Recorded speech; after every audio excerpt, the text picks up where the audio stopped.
18వ వచనము. దుర్యాలోచనలు యోచించు హృదయమును మళ్ళొకసారి.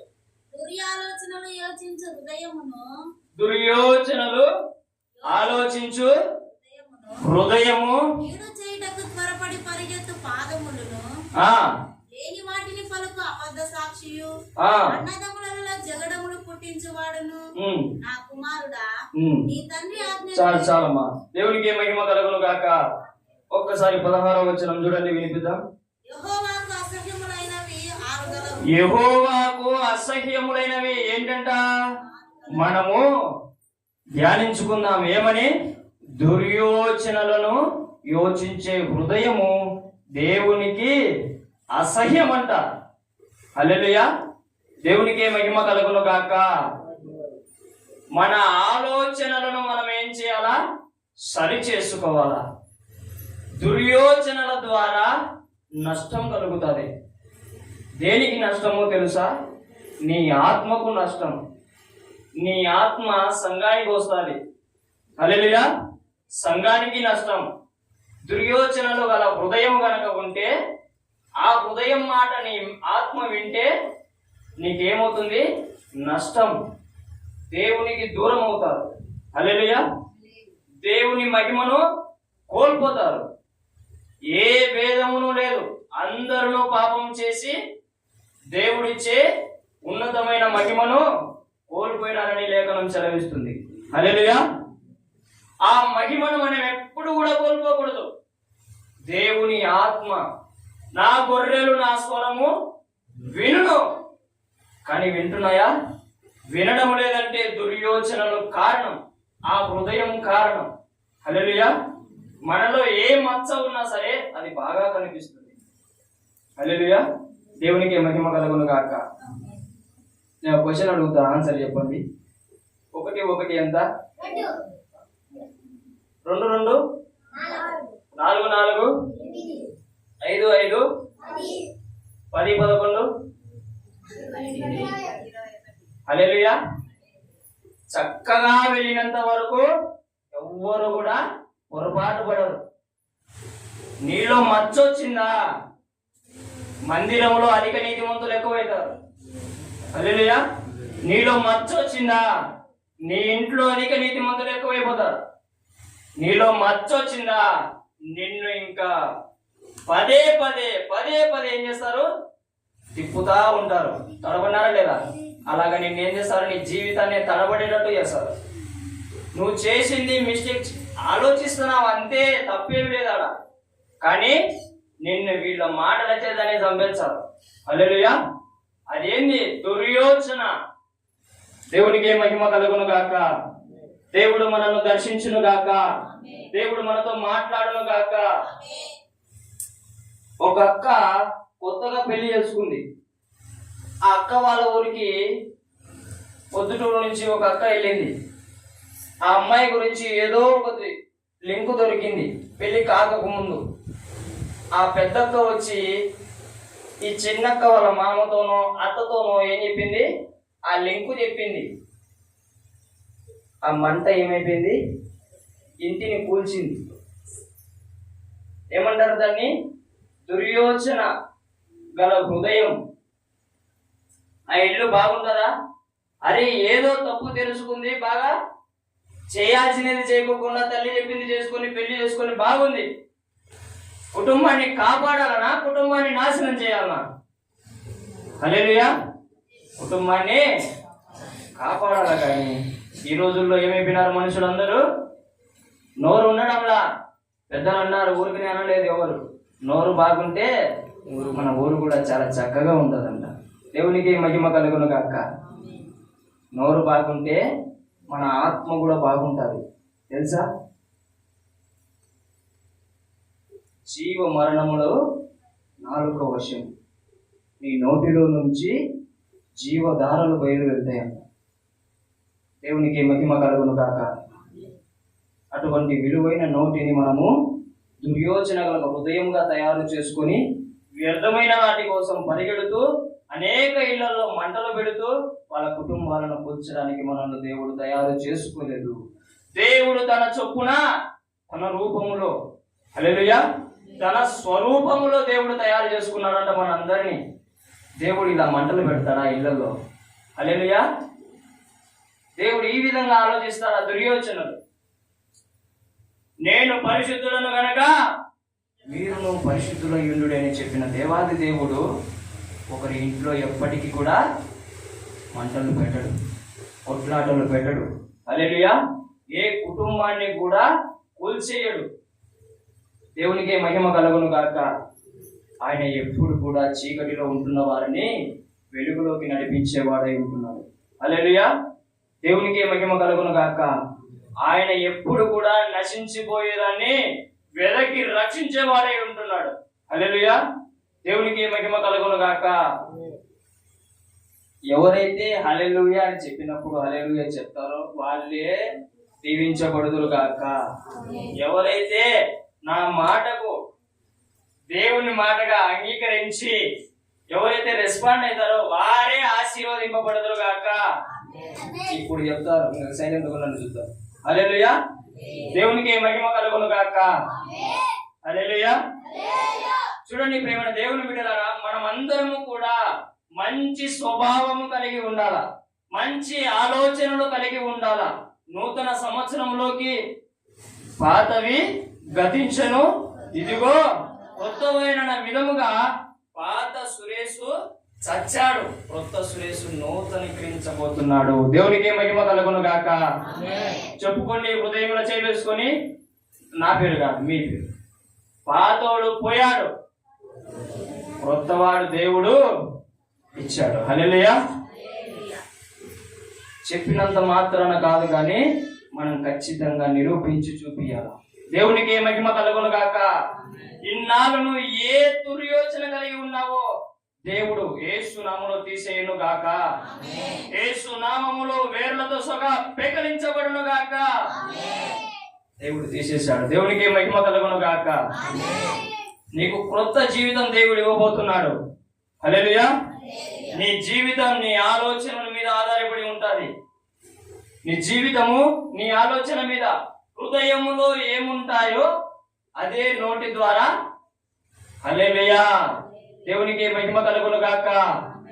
హృదయంలో ఏముంటే నోరు అది మాట్లాడుతుందని లేఖనం చెప్తుంది. మన హృదయంలో మంచి ఉంటే మంచే విత్తుతాం, చెడు ఉంటే చెడు విత్తుతాం. ఎప్పటికైనా గుర్తుపెట్టుకోండి, మన హృదయం మారపోకుండా బాప్తీసాలు తీసుకున్నా కూడా వ్యర్థమే. సున్నది పొందుటయందు సున్నది పొందకపోటేందు ఏమీ లేదు. ఆయన ఆజ్ఞలను అనుసరించిన వాడే నిత్య రాజ్య వారసుడు. దేవునికి మహిమ కలుగును గాక. చివరి ఆదివారం ఒక్కసారి మన ఆలోచనలు పరీక్షించుకుందాం. ఇన్నాళ్ళు దుర్యోచనలుగా ఆలోచించి అనేక వారి పట్ల నీ తప్పు కాదు, నేను చెప్తున్నా కదా, నీ తప్పు కాదు, నిన్ను ఒకడు ఇబ్బంది పెట్టాడు. హల్లెలూయా. నీలో విత్తనం నాటిన వాడు వాడిని పెకిలించేసి, నిన్ను చచ్చిపోమని చెప్పడం లేదు, నువ్వు బాధపడమని చెప్పడం లేదు. నీవు నూతన పరచబడాలి, నువ్వు వెలిగించబడాలి, నీవు దేవునితో అంటుకట్టబడాలి. హల్లెలూయా. దేవుని లేఖనము చెప్తుంది ఏమని అంటే, భార్య భర్తలు ఏక శరీరమై ఉంటున్నారు. హల్లెలూయా. క్రీస్తు నరుడు కూడా ఏకమై, మనమందరము కూడా ఆయనలో ఏకమై ఉంటున్నాం. హల్లెలూయా. ఆయన భర్త అయి ఉంటున్నాడు, మనందరికి శిరస్సు ఆయనై ఉంటున్నాడు. దేవునికి మహిమ కలుగును గాక. ఆయన ఉంటున్న ఆలయాన్ని మనం ఇలా దుర్యోచనలు చేసి పోగొట్టుకుంటే ఏమవుతుంది? మన జీవితానికి ఒక అర్థం ఉండకపోతుంది. హల్లెలూయా. గమ్యం లేకుంటే నువ్వు యాడికి పోలేవు. హల్లెలూయా. అందుకే చిన్నప్పటి నుంచి బళ్ళలో నేర్పిస్తుంటారు, నువ్వేమవుతావు, నువ్వేం చేస్తావు. నేను పోలీస్ అవుతా, నేను డాక్టర్ అవుతా. కానీ డాక్టర్ కావాలంటే ఏం చేయాలో తెలియదు, పోలీస్ అవ్వాలంటే ఏం చేయాలో తెలియదు. కానీ డాక్టర్ అవుతా, పోలీస్ అవుతా. పరలోక రాజ్యానికి వెళ్ళాలంటే, దేవుని మనసులో చోటు సంపాదించుకోవాలంటే ఏం చేయాలో తెలిసిన వాడే వెళ్తాడు. హల్లెలూయా. పిల్లలను ఒక్కరిని వేరే ఊర్లోకి పంపించండి, హైదరాబాద్కు పంపించరా? ఎందుకు? వాడికి ఏం తెలియదు. నువ్వు ఎందుకు వెళ్తావు? వాళ్ళకి ఏమీ తెలియదు కాబట్టి. నీకు తెలియని అన్ని రోజులు దేవుడు నీతో పాటు వెంట ఇప్పటి వరకు ఈ క్షణం వరకు కూడా నీతో చెయ్యి పట్టుకొని వచ్చాడు. హల్లెలూయా, దేవునికి మహిమ కలుగును గాక. నీకు తెలియదు ఇన్ని రోజులు ఆయన కృప చేత ఆయన చెయ్యి పట్టుకొని నిన్ను నడిపించాడు ఈ సెకండ్ వరకు కూడా. ఈ రోజు దేవుడు నీకు తెలియజేస్తున్నాడు. ఏం కావాలా? ఒక ఏజ్ వచ్చిన తర్వాత పిల్లల్ని ఎక్కడికి పంపిస్తారా? పంపిస్తారు. హల్లెలూయా. నువ్వు ఎక్కడమ్మా చదివేది? మైదుకూరు. ఒకటే పోతావా? ఎందుకు? నన్ను పంపిస్తా. హల్లెలూయా, నాకు తెలుసు కాబట్టి. హల్లెలూయా, ఏ భయం ఉండదు. నేను హైదరాబాద్ పోతా, బెంగళూరు పోతా, చెన్నై పోతా, అన్నీ పోతా. ఎందుకు? తెలుసు నా గమ్యం, నేను ఎక్కడికి వెళ్ళాలో, నాకు పని ఎక్కడుందో తెలుసు కాబట్టి అక్కడికి చేరగలుగుతా. మనందరి పని కూడా నిత్యరాజ్యం. దీన్ని మరిచిపోయిన వాడు అట్ట పోతా ఉంటాడు. జీవితం పాడు చేసుకుంటుంటాడు, బాగు చేసుకుంటుంటాడు, మళ్ళా దిగుతాడు, మళ్ళా వస్తూ ఉంటాడు. హల్లెలూయా, అలా వెళ్ళడానికి వీల్లేదు. హల్లెలూయా, దేవునికే మహిమ కలుగును గాక. తెలియనప్పుడు అలా వెళ్ళినప్పటికీ కూడా తప్పు లేదు. తెలిసిన తర్వాత కూడా అలా వెళితే మన తప్పు అవుతుంది. హల్లెలూయా, దేవునికి మహిమ కలుగును గాక. చిన్నపిల్లోడు అది తెలియక తప్పు చేశాడు, వదిలేయండి. హల్లెలూయా, అదే పెద్దోడు చేయండి. తెలియకుండా ఎట్లా చేస్తాడు వాడు? వాంచు అని అంటారంట. హల్లెలూయా, ఇన్ని రోజులు దేవుడు నిన్ను చిన్న పిల్లలలాగానే చూశాడు కాబట్టి తెలియక ఎన్నో చేస్తున్నావు అని చెప్పేసి ఆయన కూడా చూసి చూడనట్టు కృప చేత నా ప్రాణం పెట్టాను కదా, రక్తం కార్చాను కదా, వారి ఆలోచన నిమిత్తం నా ముళ్ళ కిరీటం ధరించాను కదా అని చెప్పేసి ఏం చేసినాడు? వదిలేస్తూ కృప విస్తరించిందని చెప్పేసి పాపం చెయ్యతగునా అని క్వశ్చన్ మార్క్ చెప్తాడు పౌలు గారు. కృప ఉందని చెప్పేసి పాపం చేస్తే క్రియలకు ఫలితం ఖచ్చితంగా అనుభవిస్తాం. దేవునికి మహిమ కలుగును గాక. నేను నిజం చెప్తున్నా, నేను తెలిసే పాపం చేసిన చాలాసార్లు. నాతో దేవుడు మాట్లాడుతున్నా పాపం చేసిన నేను చాలాసార్లు. హల్లెలూయా, దానికి ఫలితం నేను అనుభవిస్తున్నా కూడా. దేవునికి మహిమ కలుగును గాక. ఇష్టముతో, కష్టముతో కాదు, ఇష్టముతో అనుభవిస్తున్నా. చేసిన నేను చెప్పాను కదా అని ఆయన చెప్పినప్పుడు మనం ఏమన్నా చేస్తామా? తల దించుకొని దాన్ని అనుభవించడం తప్ప ఏం చేయలేము. హల్లెలూయా, పోయినామంటే ఇక్కడ ఉన్నప్పుడు కృప పని చేస్తుంది, అక్కడ ఉన్నప్పుడు పని చేయదు. హల్లెలూయా, ఆయన సింహాసనం ఎదుట నిలబడినప్పుడు ఎవరు ఏం చెప్పుకునేదానికి కూడా వీలు లేకపోకుండా నీకు సినిమా చూపిస్తారు, డిస్ప్లే వేసి నీ దుర్యోచనాలన్నిటినీ కూడా నీకు చూపిస్తారు. అప్పుడు ఏమమ్మా పద్మావతమ్మా, నువ్వు నా గురించి ఇలా అనుకున్నావని నీ పక్కన అమ్మంటారు. ఏమయ్యా నువ్వేది నా గురించి ఇలా అనుకున్నావని స్పష్టముగా. హల్లెలూయా, నేను మీ గురించి ఇప్పుడు నేనేమనుకుంటున్నానో అక్కడ డిస్ప్లే, మీరు నా గురించి ఏమనుకుంటున్నారో అక్కడ డిస్ప్లే, అక్కడ తేటగా కనిపిస్తాయంట అన్ని. హృదయంలో ఏదైతే మాట్లాడుకుంటున్నారో అవి బయట వినబడతాయంట. అప్పుడు కదా ఎవడు దొంగోడు ఎవడు మంచోడు అనేది కూడా అర్థమయ్యేది. హల్లెలూయా, దేవునికి మహిమ కలుగును గాక. మనం దొంగలుగా ఉండడానికి దేవుడు మనం ఎన్నుకోలేదు. హల్లెలూయా, ఉచితమైన నీతిమంతులనే బిరుదు ఇచ్చాడు దేవుడు. హల్లెలూయా, యేసు రక్తములో కడగబడి మారు మనసు చెందిన ప్రతి ఒక్కరు కూడా నీతిమంతుడు. తెలుసా?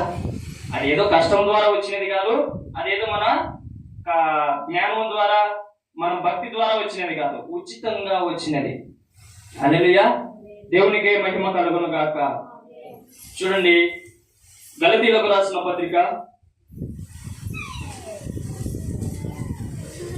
గలతీయులకు రాసిన పత్రిక 5వ అధ్యాయము 21వ వచనము.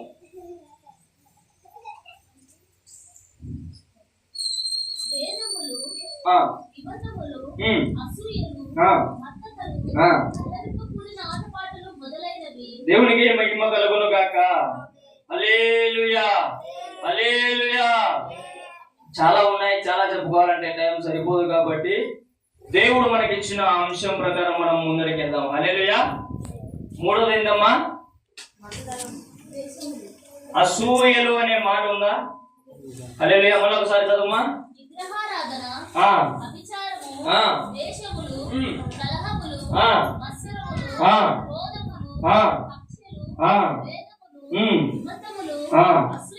అసూయలు. హల్లెలూయా. దేవునికి మహిమ కలుగును గాక. మనలో ఏముంటుంది? మనుషులలో ఏముంటుంది? అసూయ. హల్లెలూయా. దేవునికి మహిమ కలుగును గాక. ఆదికాండం 41వ అధ్యాయము. ఆదికాండం 41వ అధ్యాయము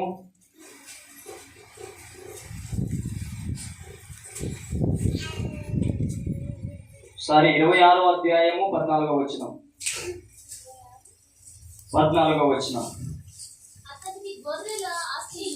అతనికి గొర్రెల ఆస్తియు గొడ్ల ఆస్తియు దాసులు గొప్ప సమూహమును కలిగినందున ఫిలిష్తీయులు అతని యందు అసూయపడిరి.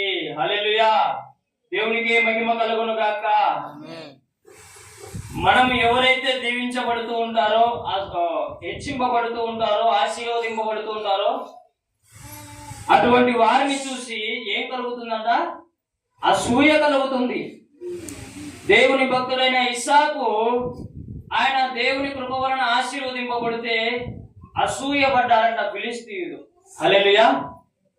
దేవునికి మహిమ కలుగును గాక. ఫిలిష్తీయులు ఎవరన్నా ఈ మందిరంలో ఉంటున్నారా? ఎవరన్నా ఉంటున్నారా? ఎవరు కూడా లేరు. అందరూ కూడా రామాపురం ప్రజలే ఉంటున్నారు. అందరూ కూడా యేసుక్రీస్తు అంగీకరించిన వారే ఉంటున్నారు. దేవునికి మహిమ కలుగును గాక. ఆయన రక్తంలో కడిగిన వారే ఉంటున్నారు. కాబట్టి ఫిలిష్తీయులు యోచించిన దుర్యోచన ఏంది? అసూయ. వాడు ఇల్లు కట్టుకుంటే అసూయ, వాడి పిల్లలకు మంచిగా పెళ్లి చేస్తే అసూయ, వాడు వాడి పిల్లలను బాగా మంచిగా పెద్ద పనిలో చదివిస్తే అసూయ.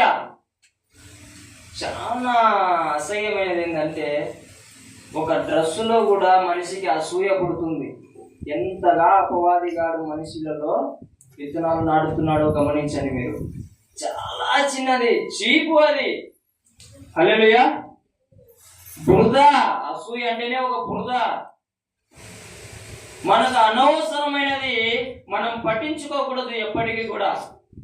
మనకు ఉన్న దాంతో దేవుడు దాసుడుగా నిన్ను పిలిచాడా, అందులో నీవు ఉండడానికి ఇష్టపడి దాని ప్రయాణాన్ని కొనసాగించని లేఖనం చెప్తుంది.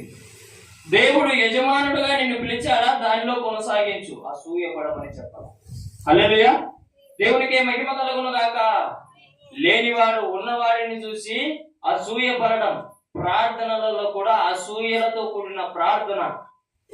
అందరూ దీవించబడుతున్నారు, అందరూ ఆశీర్వదింపబడుతున్నారు, నా బ్రతికేంది నీతో జీవిస్తుండే ఈ విధంగా ఉంది. హల్లెలూయా. ఆ మాట తలుచుకుంటే దరిద్రుడైన లాజరు ఏం కావాలా? హల్లెలూయా. ఆ మాట తలుచుకుంటే ఆ లాజరు ఏం కావాలా? మనం అటువంటి స్థితి ఉందా? దరిద్ర స్థితి యోబుకు కూడా వచ్చింది, యోబు గారికి. కానీ దేవుని దూషించాడా? భార్య, తన సొంత కట్టుకున్న భార్య వస్తే పక్కకు అన్నాడు. దేవుని ఎదుట ఎవడు కూడా పనికిరాడు. హల్లెలూయా. అసూయ వచ్చినప్పుడు దేవుని ఎదుట నీకేం చెప్పాలా? నాకు ఇది తగదు. హల్లెలూయా. దేవుడు ప్రేమ కలిగి నడుచుకోమన్నాడు. దేవునికి మహిమ కలుగును గాక. ప్రేమ కలిగి ఉండుటకు ప్రయాసపడుడి. ప్రయాస.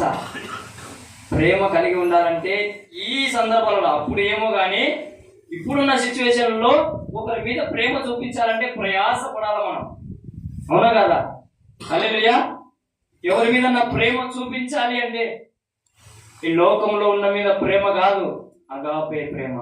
అగాపే ప్రేమ అంటే నీ నుంచి ఏమీ ఆశించకోకుండా ఇచ్చే ప్రేమ.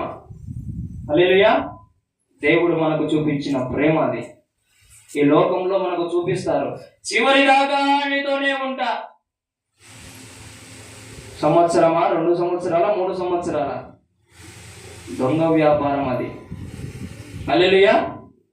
దుర్యోచన గల హృదయముతో పలికిన మాట అది, ప్రేమతో పలికిన మాట కాదు. దేవునికి మహిమ కలుగును గాక. ఎంతో మంది లోక ప్రేమతో మోసపోయిన వాళ్ళు ఎంతో మంది ఉంటున్నారు. హల్లెలూయా. మీరు మోసపోకండి, నాకు కూడా అనుభవం ఉంది. హల్లెలూయా. చాలా దుర్మార్గం అది, చాలా కఠినమైనది. పడిపోయినావంటే లేవడానికి తరం పట్టచ్చు, చచ్చిపోవచ్చు. నిన్ను చూసి నీ చెల్లెల్ని చంపుతాడు వాడు, నిన్ను చూసి నీ తమ్ముడిని చంపుతాడు వాడు.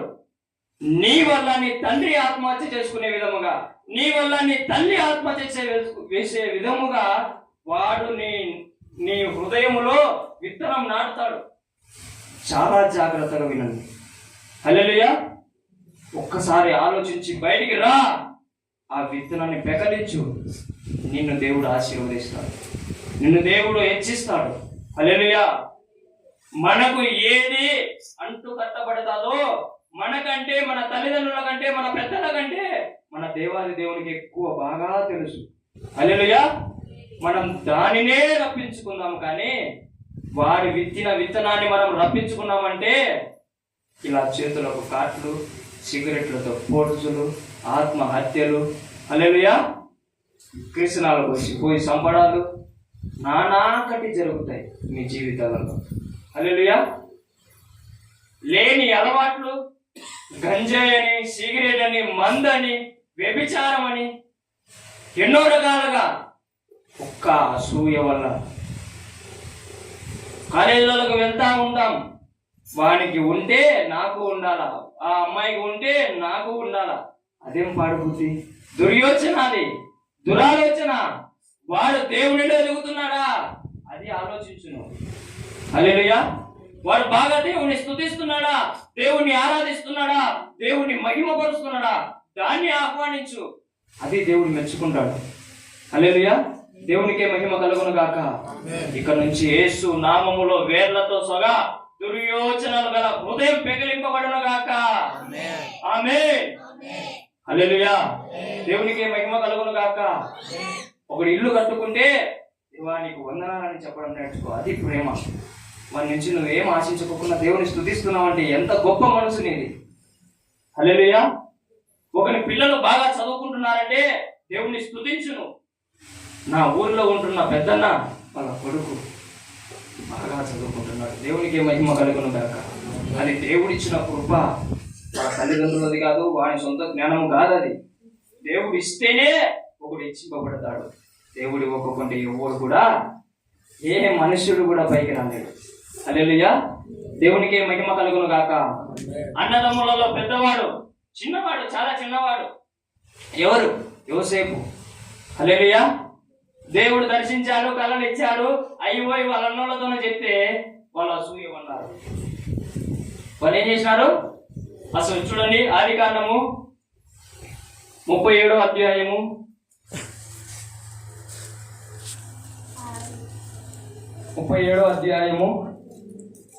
11వ వచనం. అతని సహోదరులు అతని యందు అసూయపడిరి. అయితే అతని తండ్రి ఆ మాట జ్ఞాపకం ఉంచుకొనెను. హల్లెలూయా. దేవునికి మహిమ కలుగును గాక. అరే, ఒకే తల్లి కడుపులో నుంచి నా బిడ్డలే అసూయ పడుతున్నారంట ఇక్కడ. దేవునికి మహిమ కలుగును గాక. నీ అన్ననే కదా అనుకోవచ్చు కదా, నీ తమ్ముడే కదా అనుకోవచ్చు కదా, నా రక్తమే కదా అనుకోవచ్చు కదా, నా తల్లికి పుట్టిన వాడే అనుకోవచ్చు కదా. అలాంటి మనుషులు లేకపోయినారే దేవుని మందిరంలో కూడా ఆఖరికి. దేవునికి మహిమ కలుగును గాక. అసూయ అన్న రక్తంలో కూడా వచ్చేస్తుందండి. ఎంత దౌర్భాగ్యం, ఎంతగా విత్తాడు వాడు ఆ విత్తనం. పెకలిద్దామా? యేసు రక్తంలో కడగబడు, ఆయనకు మాత్రమే సాధ్యం. అది ఆయన రక్తానికి మాత్రమే సాధ్యం.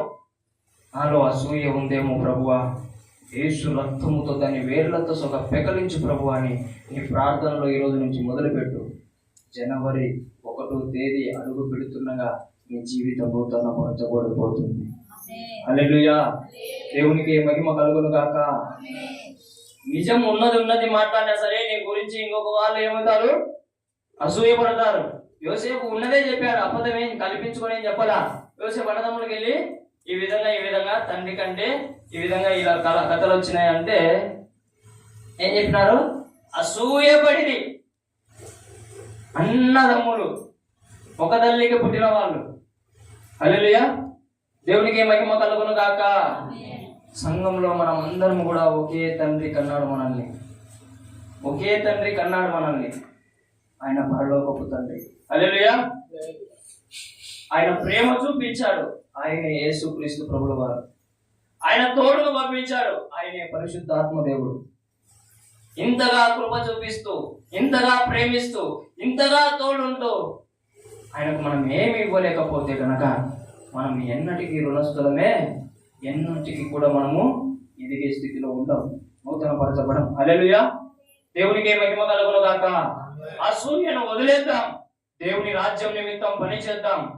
దేవుడు మన జీవితాలలో నూరంతలుగా అభివృద్ధి చెందును గాక, ఆయన చెయ్యును గాక. యోసేపును హెచ్చించిన దేవుడు నిన్ను కూడా హెచ్చించును గాక. క్రీస్తు ప్రార్థన మందిరమును హెచ్చించును గాక. ఏం చేయనక్కర్లేదు, సైలెంట్ గా ఉండు, ప్రార్థన చెయ్యి. హల్లెలూయా, దేవుని చెయ్యి పట్టుకో, ఆయన చెప్పిన ప్రకారం వెళ్ళు.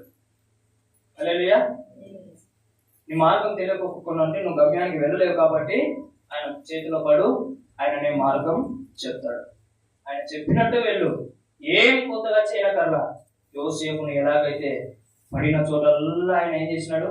ఎవరిని ఏమల్లా, ఎక్కడ కూడా ఏమల్లా. గుంతలో పడేసినప్పుడు ఏమల్లా, వాళ్ళకు అమ్మేసినప్పుడు ఏమల్లా, అక్కడికి పోయి జైల్లో పడినప్పుడు ఏమల్లా, వాళ్ళు వచ్చిన తర్వాత వాళ్ళని చంపల, ఎప్పుడు కూడా సైలెంట్ గా ప్రార్థన చేస్తారు. హల్లెలూయా, దేవుని మనసుని ఎరిగినవాడు, దేవుని ఆలోచనల్లో ముందరికి వెళ్ళేవాడు. ముందరికి బాగా వెళ్ళడం ద్వారా ఆయన ఏం చేశాడు? రామాపురం కాదు, ప్రొద్దుటూరు కాదు, జిల్లా కాదు, దేశానికి, హల్లెలూయా, దేశానికే మంత్రిగా, దేవునికే మహిమ కలుగును గాక. హెచ్చిస్తాడు దేవుడు, హెచ్చిస్తాడు ఖచ్చితంగా. నువ్వేం చేయాలా? నీ దగ్గరికి ఎంతో మంది అసూయపడే వాళ్ళు వచ్చినప్పటికీ కూడా ఆ అసూయ నువ్వు ఏం చేయద్దు, అంగీకరించకూడదు, వారిని ప్రేమించుట. హల్లెలూయా, మనలో ఉన్న ప్రేమ ద్వారా వారు కూడా ఆ వేరు పెకలించుకోవాలా. హల్లెలూయా, దేవునికే మహిమ కలుగును గాక.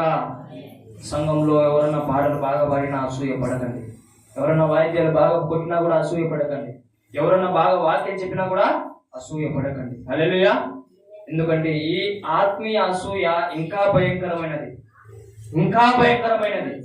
ఇది గనక చచ్చిపోతే మనకు జీవితమే లేదు.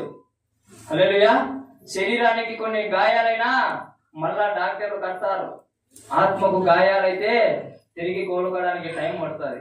హల్లెలూయా, అందుకే ఎన్ని గాయాలైనా తగనే, కానీ మనసుకు గనక గాయం అయితే వాడు ఏమైపోతాడు? పిచ్చోడన్న అవుతాడు, లేదంటే బాగాన్న అవుతాడు. హల్లెలూయా, పిచ్చోళ్ళు అవ్వమని దేవుని వాక్యం చెప్పడం లేదు. చీకటిలో ఉంటున్న వారిని వెలుగులోకి నడిపించే పిల్లలుగా మనం తయారవ్వాలి. హల్లెలూయా, దేవునికి మహిమ కలుగును గాక. లాస్ట్ వచనం చూద్దాం. 1 కొరింథీయులకు రాసిన పత్రిక 3వ అధ్యాయం 3వ వచనం. 1 కొరింథీయులకు రాసిన పత్రిక 3వ అధ్యాయం 3వ వచనం.